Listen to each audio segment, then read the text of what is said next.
Hello everyone and welcome. My name is Andrew. And I'm Rachel.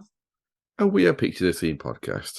We are a true crime podcast aiming to put you, the listener, at the scene of the crime.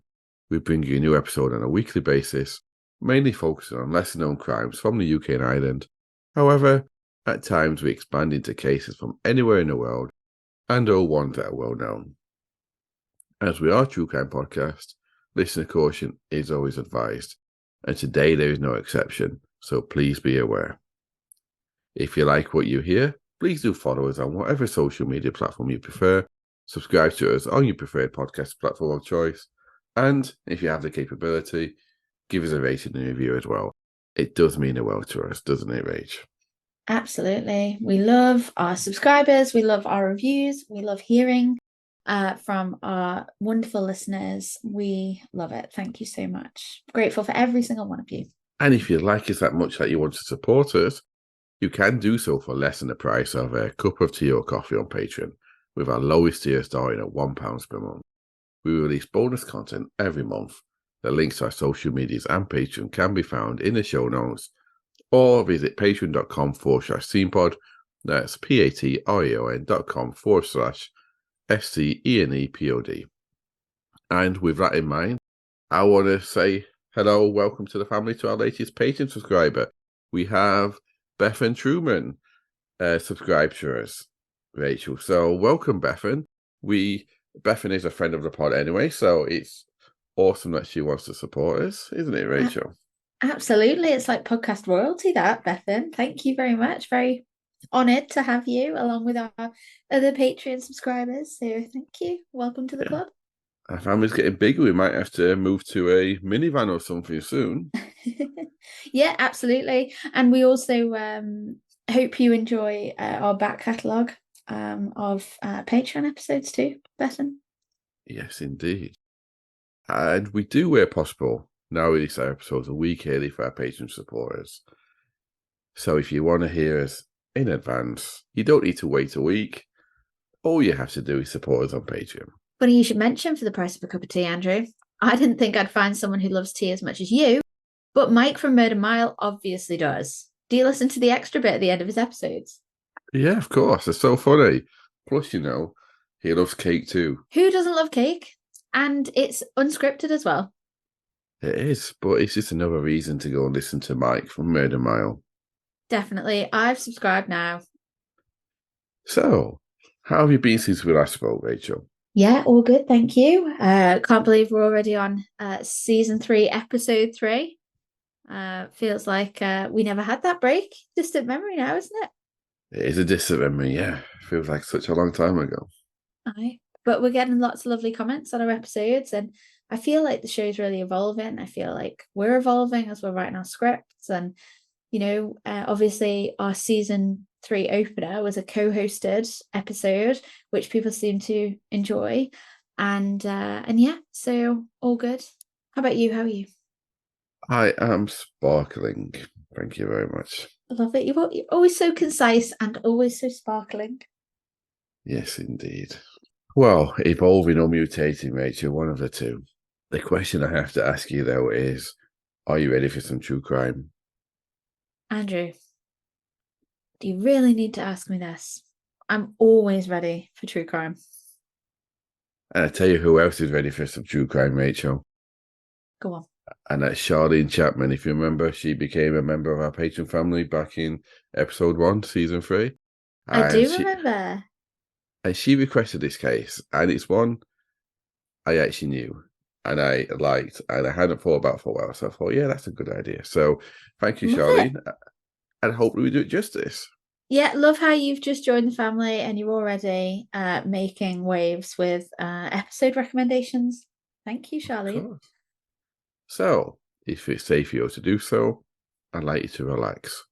Close your eyes and picture the scene. Today, I'd like to take us back to 4:30 p.m, September the 5th, 2004, and we're going to the affluent, quiet village of Melling, which is in the Borough of Sefton in Merseyside.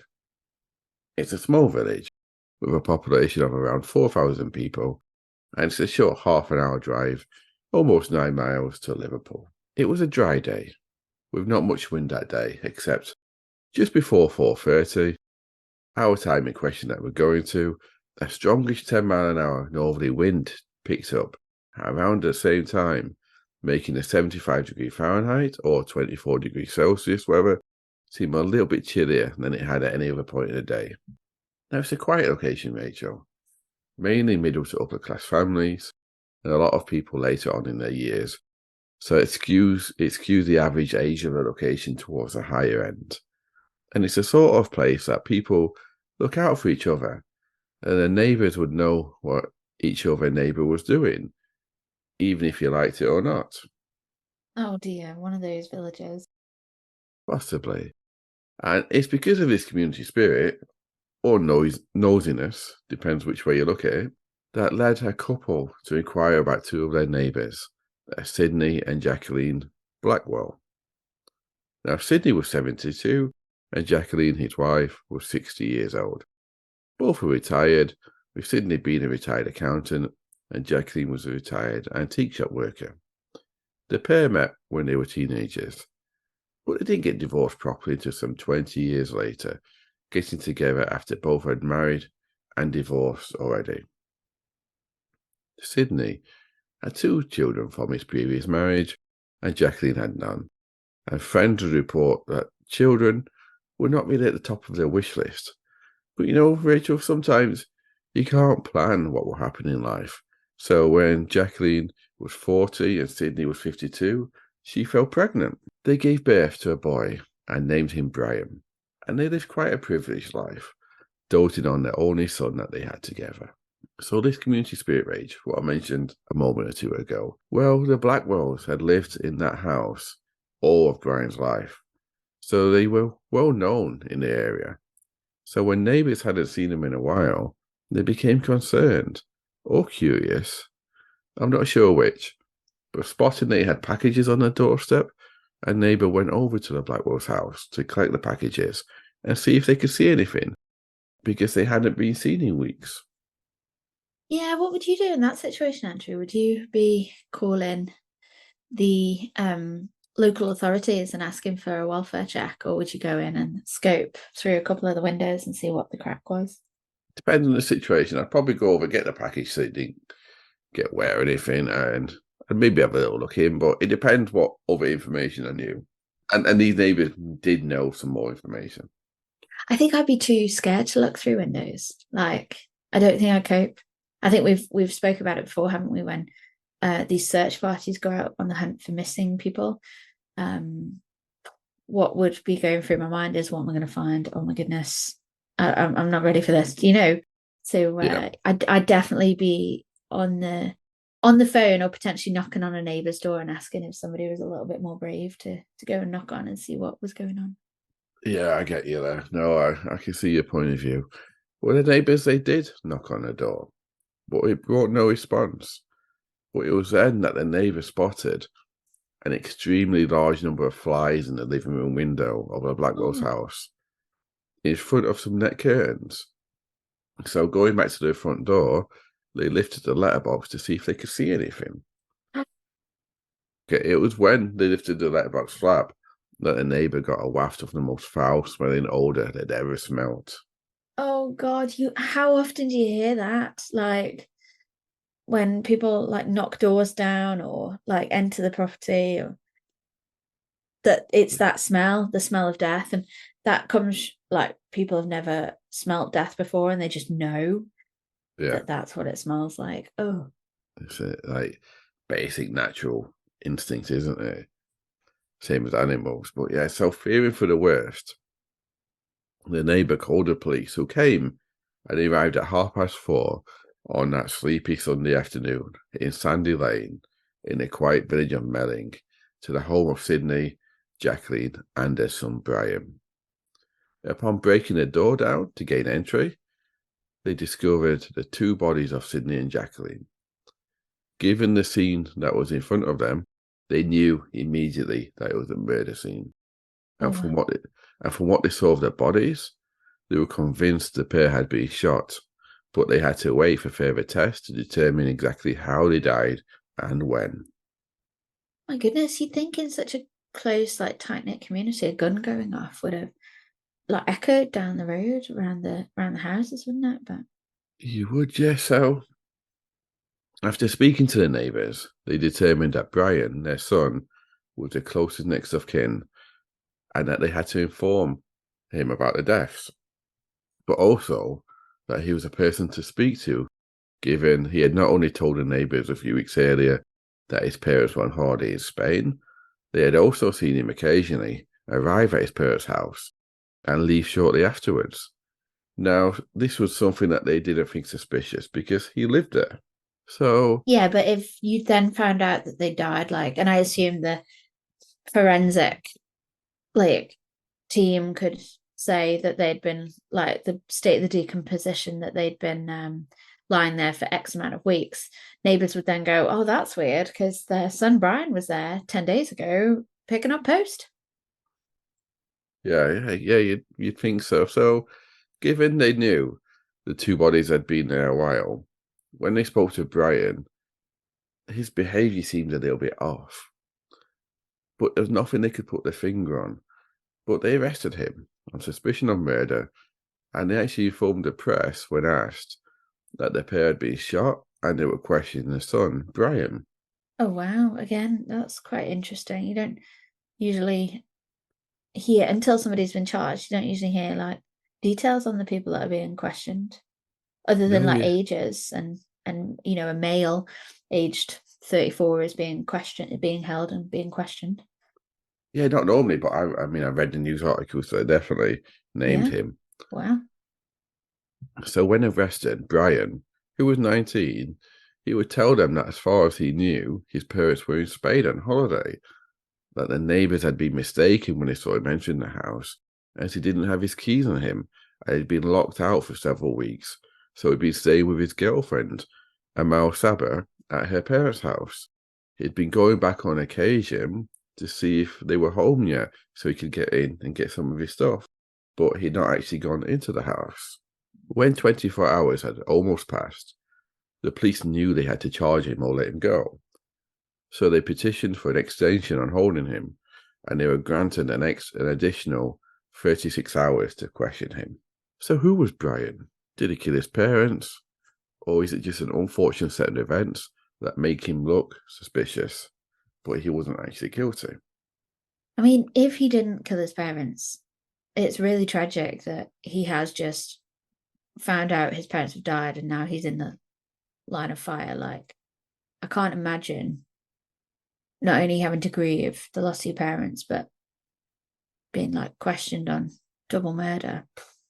True, but I mean, I'd want. I don't know at this stage whether he's guilty or not, Andrew, but yeah, just That's true, but if it was me, I'd be super upset. But on reflection, I'd probably think I'm glad they did interview me. So at least they were looking at all possibilities.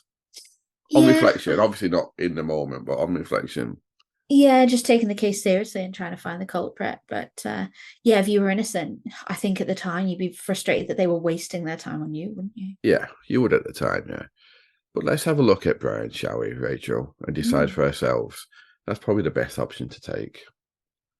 So, as I mentioned earlier, Brian was an only child to Sydney, and we're going to call her Jackie now, because she'd prefer to be called Jackie. So, he's an only child to Sydney and Jackie. He came late in their life, as I mentioned.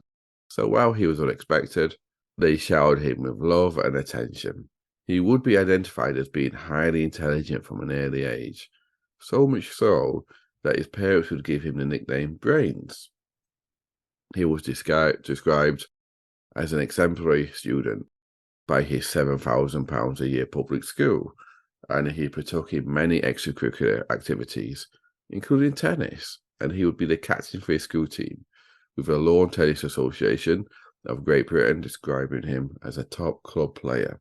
And his parents doted on him, and they fed into that by boosting the expectations of their son, what they had of him.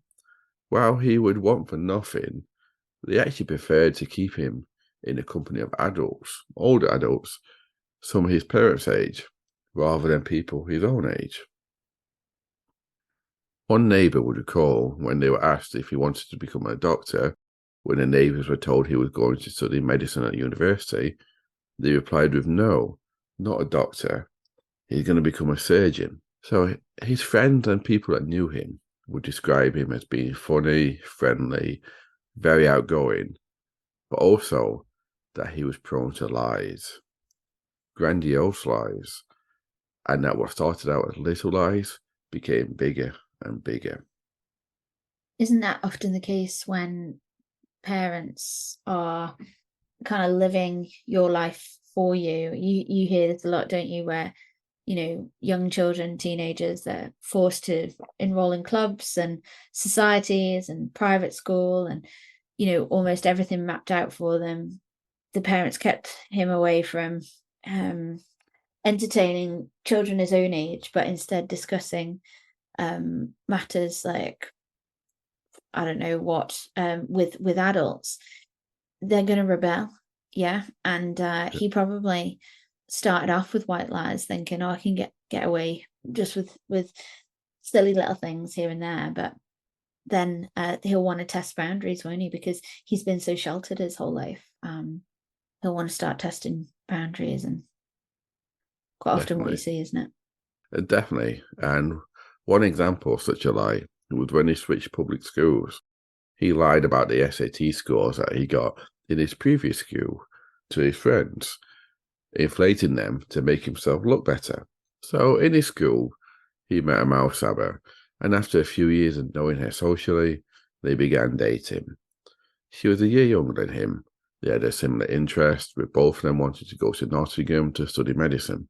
However, just as an aside to show you what his parents were like with him, such was his parents' effort to get him to excel. They wanted him to study medicine at Edinburgh, so his father contacted the admissions officer and tried to get his preferred choice switched to that university.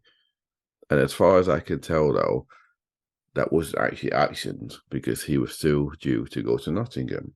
When he started to get close to Amal, he went on to tell her how he most likely wasn't even going to study medicine, because rather he had intentions to become a professional tennis player, and that he just signed a sponsorship deal with Nike and a few other smaller deals with other companies.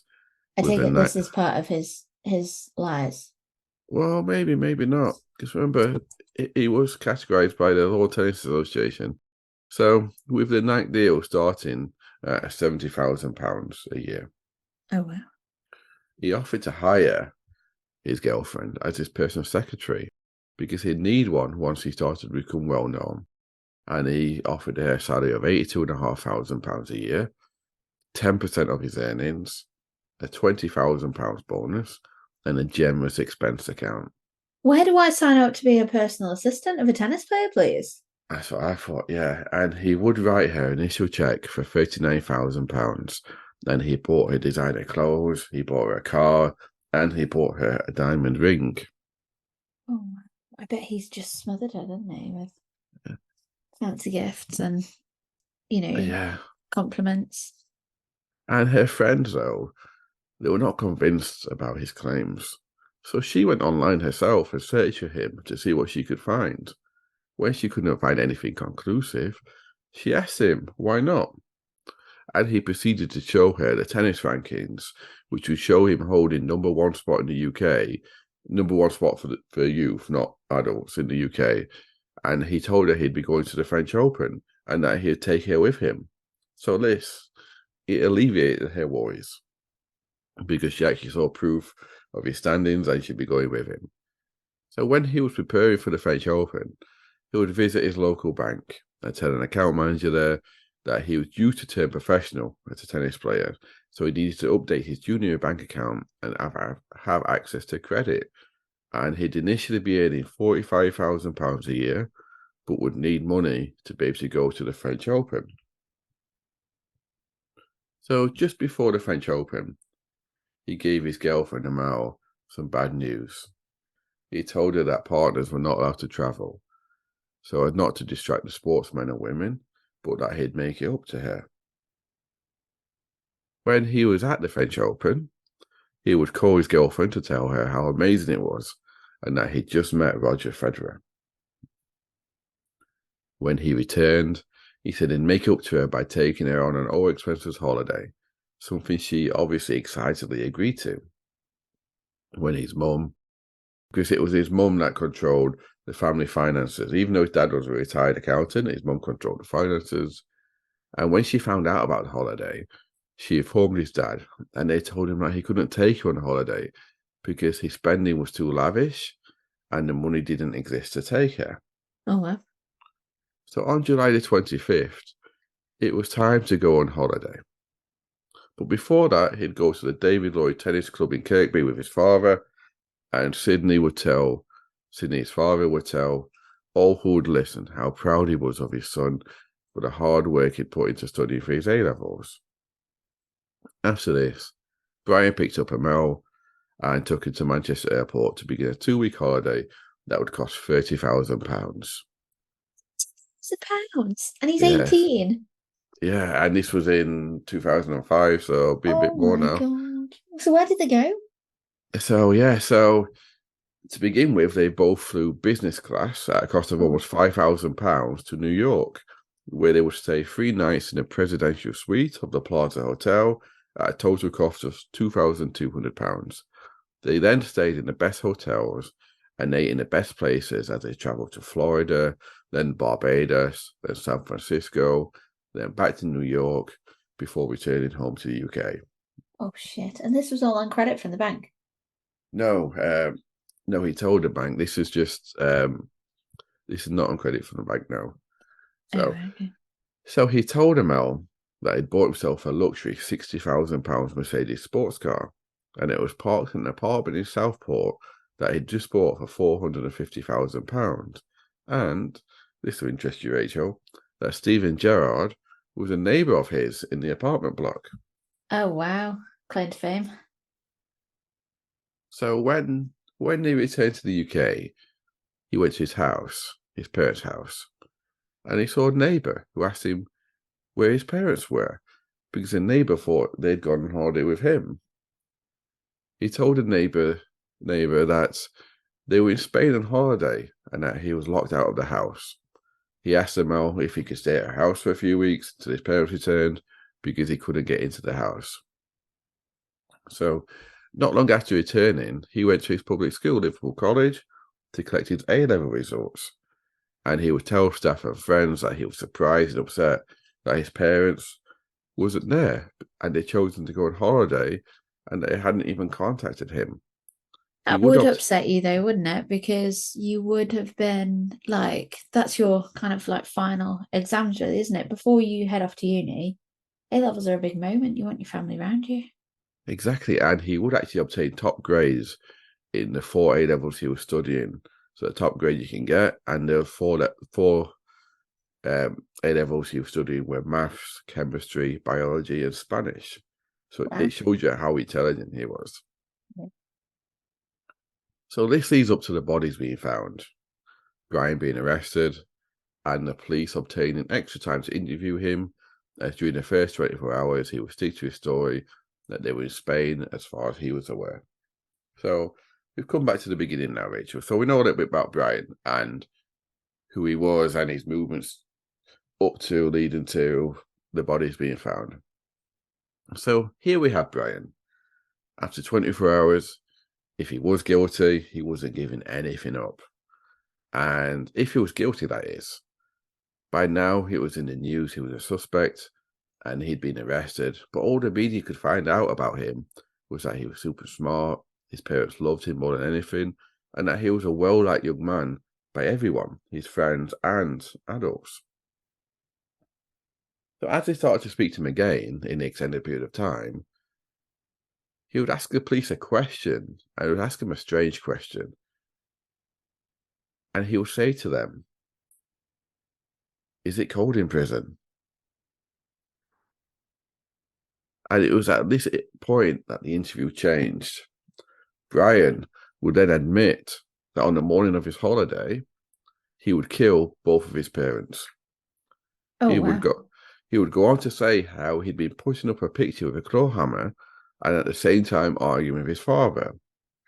And that his father went to attack him, so without thinking, he defended himself by hitting him in the head with a hammer.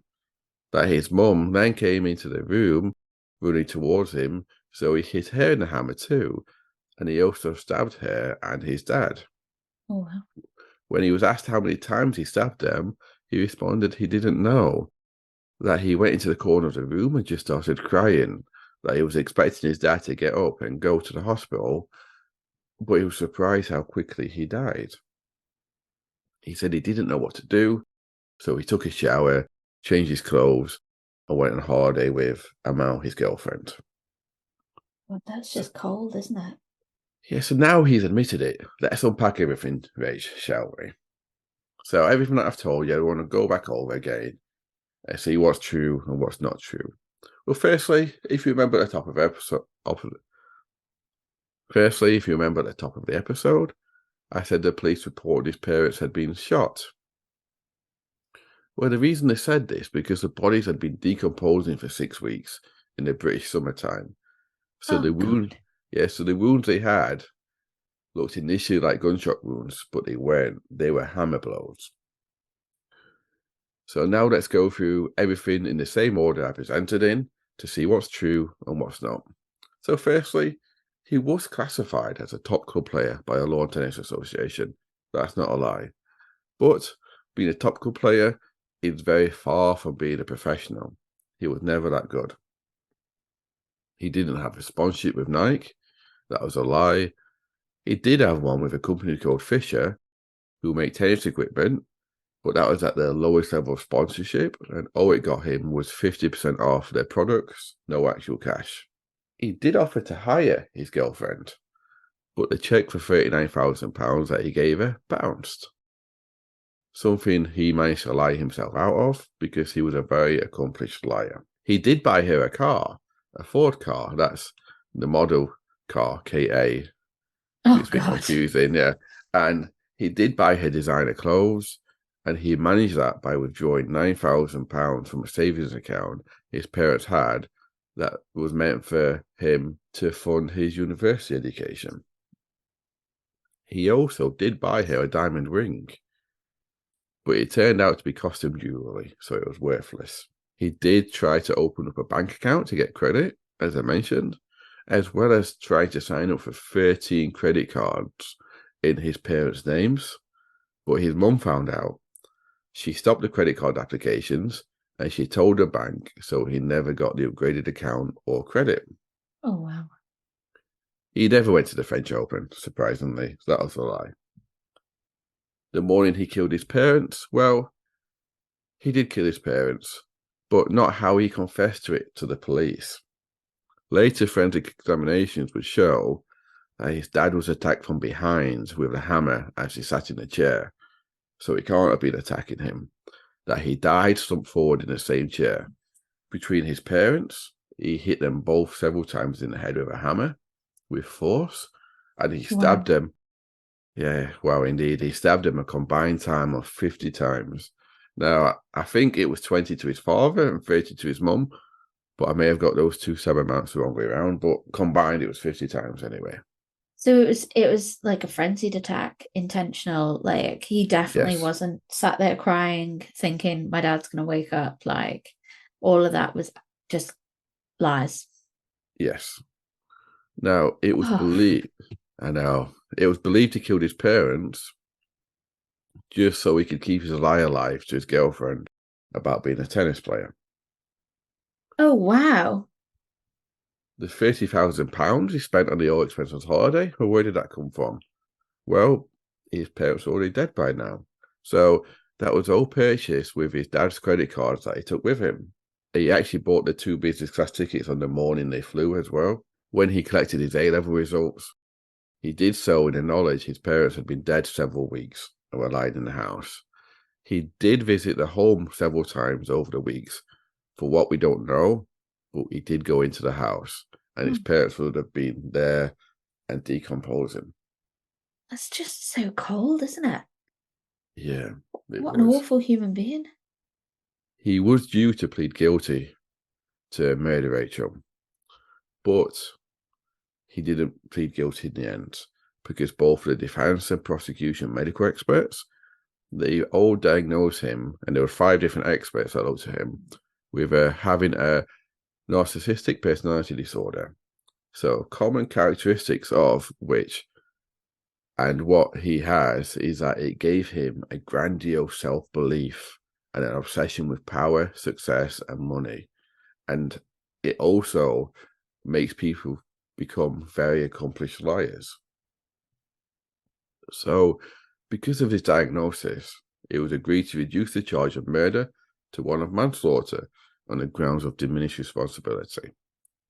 He would plead guilty, obviously, because he was going to plead guilty to murder anyway, and he'll be sentenced to 12 years, with the judge stating that he'll technically be able to be released after 6 years, but that was very highly unlikely given his condition. It just feels like nothing, absolutely no justice for his parents. What do the other two sons of his dad feel about this? It was never, they were never in the media, so I don't know, but just awful. While he was serving that sentence, he would be given a proceeds of crime order and be ordered to pay back a total of £37,000. That was basically the total sum of his parents' money that he'd spent. And if not, he would have an extra 12 months added onto his sentence. That's not a bad wage, is it? 37,000 for 12 months, and actually it'd only be 6 months, wouldn't it? Yeah. So I'm not sure if that's what happened. Well, I'm not sure if he paid that back or not, Rach. But what I do know that he is now. Where's he going to get that money from, though? He probably wouldn't, would he? But he is now a free man, though, Rachel. There were conflicting reports about when he was released, but he's definitely released. And it was probably 2016, but there was a few conflicting reports. And as it was not a life sentence, he has no license conditions. So what the judge said about it being unlikely that he'd ever be free again, well, that wasn't quite accurate. So where he is and what he's doing, I have no idea. There was absolutely no records of where he might be living. No. Well, none that didn't look like people just guessed or made it up. Okay. That's a bit scary, isn't it? Like he could be, if he's that good a liar, married, children, and that person is absolutely none the wiser about what happened to him. Well, I think the combination of his intelligence and his accomplished liar, who's to say that he didn't manage to lie himself out of staying in prison or a medical facility? And so it's a strange one, this case. But what do you think about it, Rach? Well, I'm thinking there should almost be some sort of law that says that you've got to, in whatever you do in future after you've committed such an awful crime of like murder, that you've got to almost like disclose that to whoever you end up living with. Well, if it had been on license, it'd have strict conditions. Yeah. But I just think there should be something blanket, accidental death or not. Like you've taken someone's life. I get you. It's just a diminished responsibility thing. Right. No, I get you. And technically, there is a... But diminished responsibility, sorry to interrupt you, but diminished responsibility, there's no saying that won't happen again in the future, right? Like he had like this psychological disorder that like he's been in prison and punished for, but it's not been treated, has it? So what's to say that he wouldn't be putting people's lives at risk in future? Oh no, I agree. And I mean, in the UK now, you can actually check if you're a partner of someone or a parent. You can actually go to the police station and check if an individual has got previous history, either sexual crimes or violent crimes, but you have to do it individually, and you have to be able to prove that you have a strong enough link to that person to need to know. Wow. But so it's not even probably likely, yeah. But yeah, it's an odd one, and I just found it a bit like oh, he's out already. Like it reminds me of the other case where the one we covered with a lady. She got manslaughter, so she managed to get out earlier. She went out and killed again. It's just sad, isn't it? It is incredibly sad and really like pointless crime. His parents were just looking after him, trying to do what was best for him.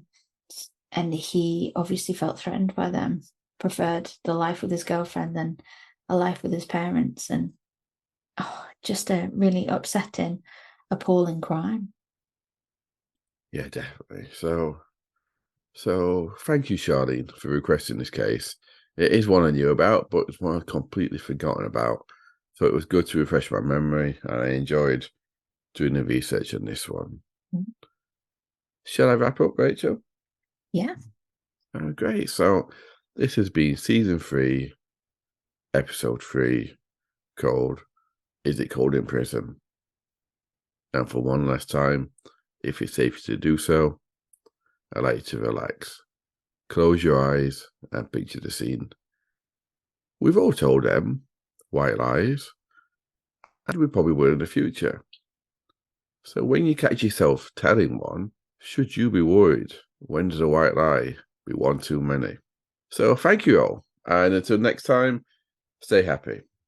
Yeah, thanks for bringing the case to us. Thanks for recommending it, Charlene. Thanks, Andrew, for the pod. And yeah, speak to everyone soon. Take care. Bye.